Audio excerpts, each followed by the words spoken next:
Hi, I'm Lisa Anderson and I'm an arts consultant, curator and writer, and I'm also founder of Black British Art.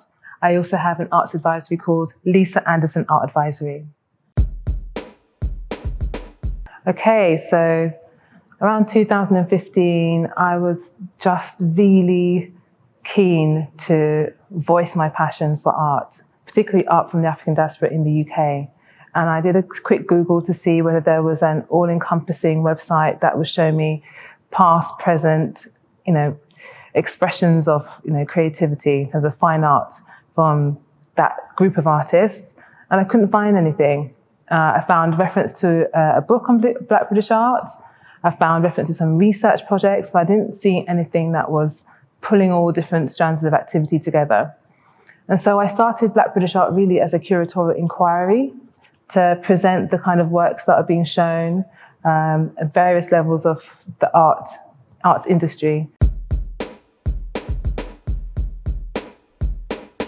I'm really inspired by the pioneers of what we can call the Black British art movement.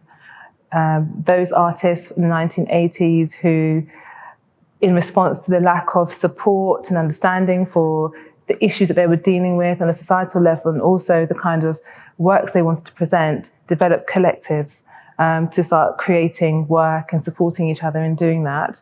And that featured artists like Claudette Johnson and Sonia Boyce. And so I'm really inspired by that generation of artists who are now, leading lights in the world of contemporary art.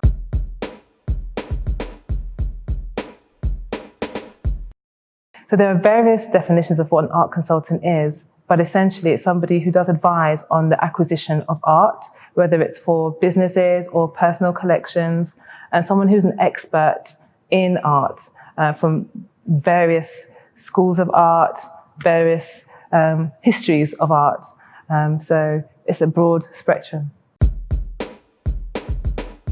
Relationship management, this work is built on that.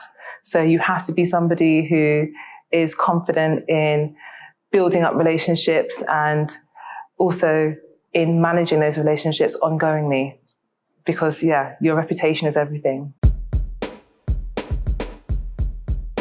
I would say to a young person who's interested in a career in the arts, really connect to what specifically moves you about art, so you can start to hone and develop your own personal voice in the space of art. So don't be afraid to really own the fact that you're interested in a very specific type of art, and then just become the expert in it. And what's key is that you are informed, and open to learning, and then to be able to go and make those relationships. So seek out the people who you think are doing the most amazing things, and don't be afraid to approach them. Be bold.